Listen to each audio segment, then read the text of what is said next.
haleluya haleluya haleluya. Weekend nziza kuri wewe Imana yagiriye ubuntu ikakuzigama kandi ikakurinda. Turacari mu ndwi nziza ya Noel, ariko haleluya, iyi niyo ndwi weekend ya nyuma turangije ya 2024, twinjira muri 2025. Yawe urakwicubahiro. Ese icompa abantu bose iyi weekend bagahimbaza Imana, bagashimira Imana, bagayishima kubw'ubuntu bwayo n'imbabazi zayo, bakayishima bakavuga mu nyonga zayo, bakavuga gukomera kwayo, bakavuga ubuhambazi bwayo, bakavuga n'ubushobozi bwayo. Yesu akugirire neza, akube hafi, akwiyereke uburyo bwose. Reka ukuboko kw'Imana, imbabazi z'umwami wacu Yesu Kristo bibe hejuru yawe. Turashima Imana imbabazi zayo, turashima Imana urukundo rwayo, turashima Imana yamigira neza uko bwije nuko bukeye. Reka ubuntu bw'imbabazi n'urukundo by'umwami wacu Yesu Kristo bibe hejuru yawe. Yesu Kristo akugirire neza kandi agufata ukuboko. Yesu Kristo akugwanirire. Reka dufate umwanya wo kumviriza intahe z'Imana yakoze, hanyuma dufate umwanya wo gusenga. Shalom, karibu. Yesu akugirire neza. Hanyuma uwo murozi urumva ko yavuze ko agomba guhindura sura yanje, andoga ikintu bita munyika. Nukuvuga uriye ibintu naho ibintu by'akamaro ntacyo bitwaye. Ndagenda ngura ikigopo cy'amavuta cya saswa santimiri, nkanwa kiri mu guhera ndahava ndaruha. Muhira duvise inkoko za mutoyi, amagi nkajya nk'atatu ku munsi. Ariko muramubona ibintu bamanika hejuru by'abana bajya nabi, iki kikaza kigafatana bikaba ibikoba gusa. Akagenda hagatendera ari ibikoba, inyama zagiye, amaraso yagiye. Ndibaza nti none ndagira gutega Mana yanje ko njya ntihagire ikivamwo.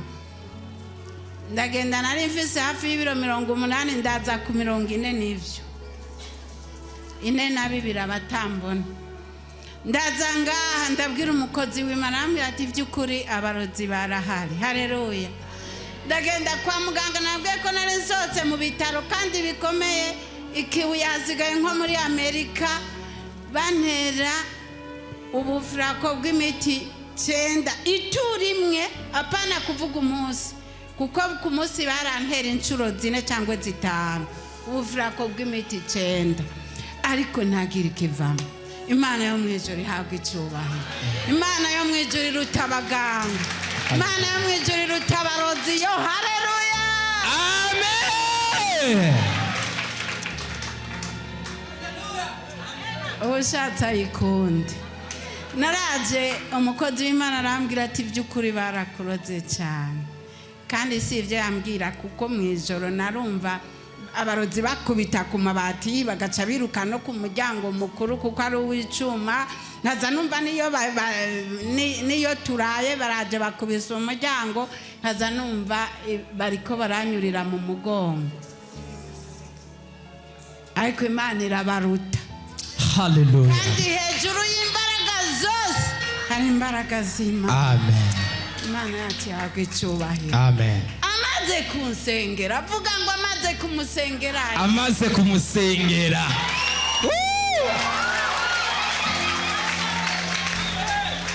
Murabona ko atacyo mbaye.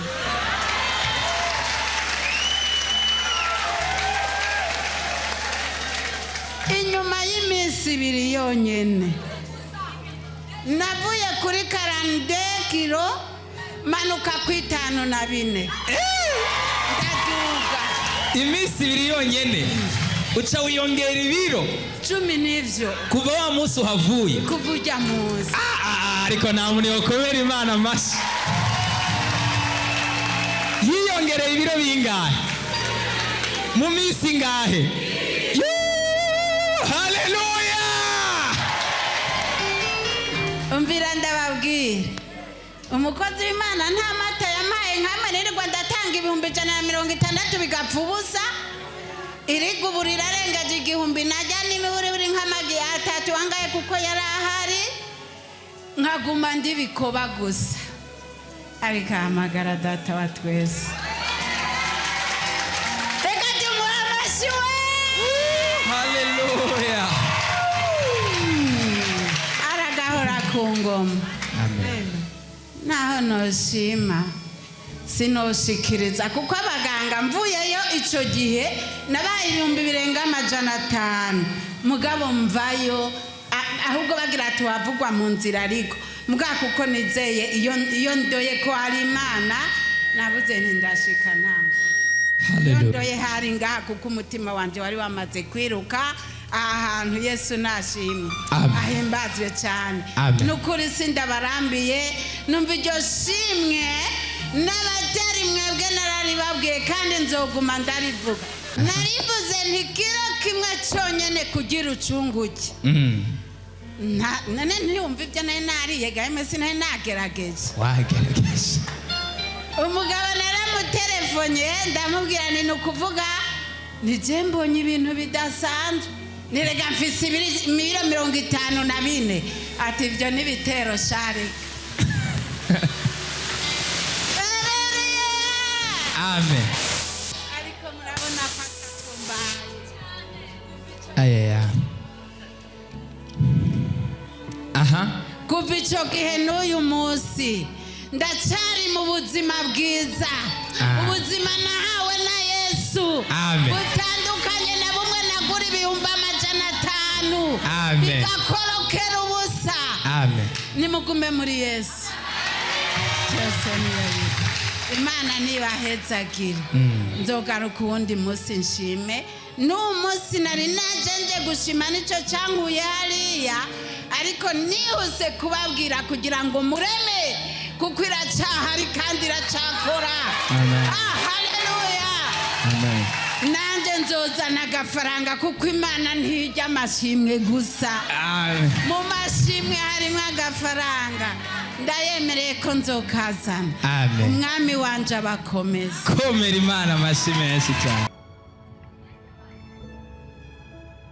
Oh, haleluya, haleluya, haleluya, haleluya. Urumva intahe z'ibyo Imana yakoze. Imana ihabwa icubahiro n'ukuri. Imana ishigwe hejuru. Urumva uyu mwene data yari yihebuye, yari yatakaje ibyizigiro cyane kandi Satani yari yamukuriye hasi, ariko Kristo Yesu yaramubohoye kandi aramutabara. Icubahiro n'iciwiwe. Haleluya, haleluya, haleluya.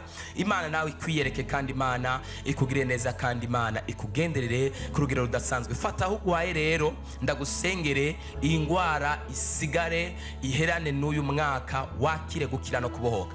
Data ndasengeye uyu mwene data yafashe ahagwaye, yizigiye Imana kubw'ibitangaza n'ibimenyetso. Ndahamagaye ubushobozi bwawe, ndahamagaye ubasha bwawe, ndahamagaye kugira neza kwawe Mwami.